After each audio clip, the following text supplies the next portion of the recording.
and welcome to Mile High Reefers.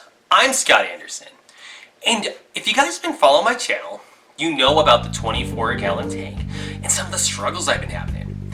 With that tank, I've had cyanobacteria, bryopsis, hair algae. It's just been a struggle. I do lots of water changes on it, but to be honest, I'm not able to put the time and energy into that tank that it really deserves. To maintain a tank with water change only schedules, you need to be doing multiple water changes weekly, and I just can't get to that. So the main problem with the 24-gallon tank is the filtration.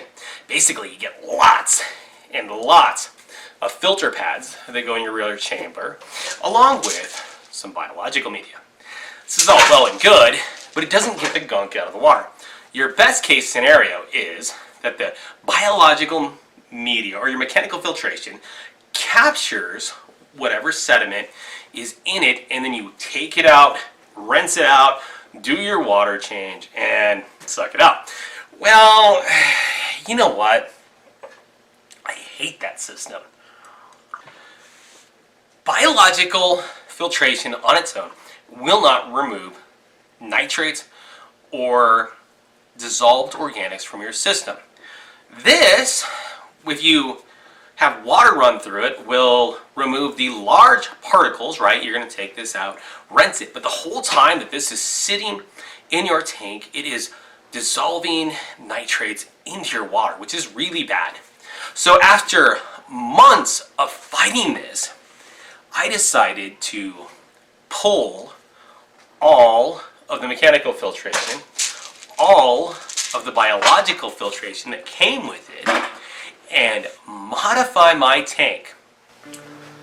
The Achilles heel to the JBJ 24-gallon is this hood design. It looks really nice on the tank. Got a little flap there so you can open it and feed the fish.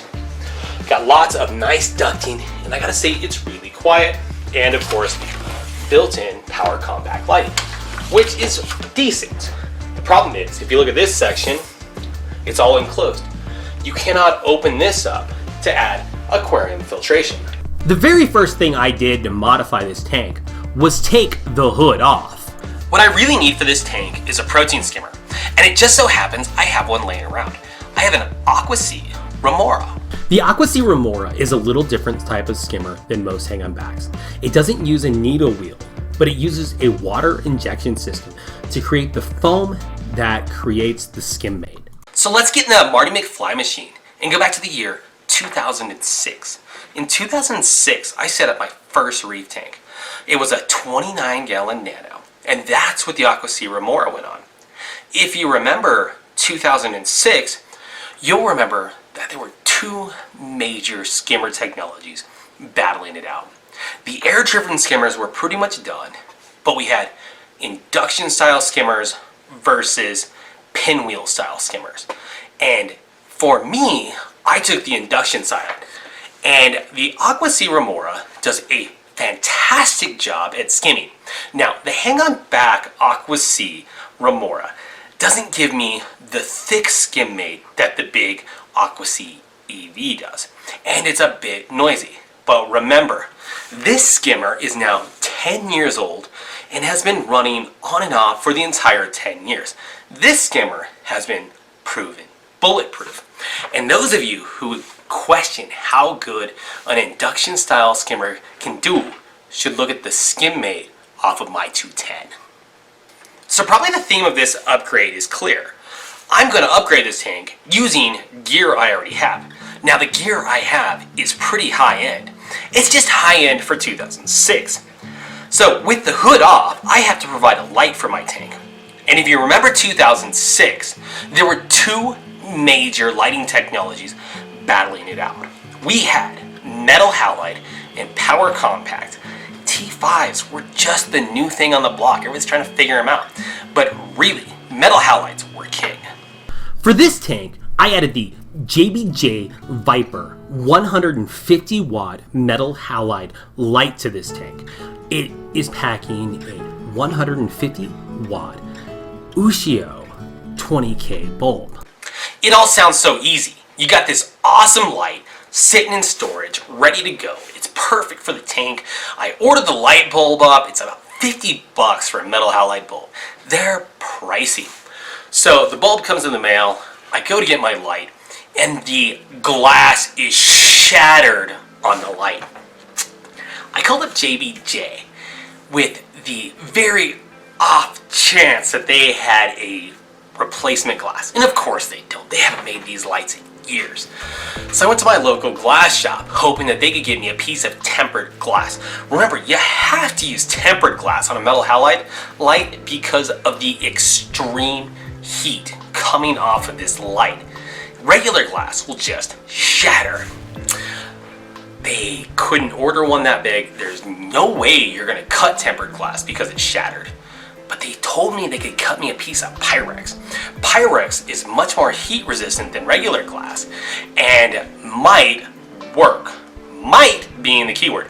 So I set my light up and tested it. After about 5 minutes, the Pyrex shattered. Yeah, that sucked. So I've got a $50 bulb, and I've just put about $20 in a piece of glass that I broke, and I still don't have a working light. So I went to the hardware store and found a halogen light that was pretty close to the same size glass as what was on the JBJ Viper. It was like $12. I bought it, I took it home, and I modified the light to take the glass.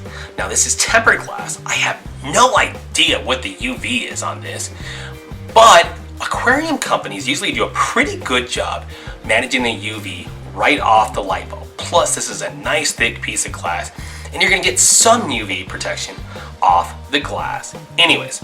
And so far, it seems to be working really well. It's been about 6 days that I've had the metal halide and AquaSea skimmer on the tank, and I have to say it's going really well. The AquaSea skimmer pulls lots of gunk out. I've emptied the collection cup twice, and both times it's had lots of skim made in it. Like I said earlier, it's not thick, but it's pulling a lot of stuff out. It was amazing watching it right when I put on, froth up and get nasty. I also am really happy with the metal halide. I haven't had any bleaching, any real changes in the coral, other than the tank looks fantastic. The coloration on the corals is much better, and the lighting effect of metal halide is just one of the best out there. The metal halide looks like a little sun floating above your tank. The lighting effect coming off of it is spectacular. And I think the corals show that, and I think the tank shows that.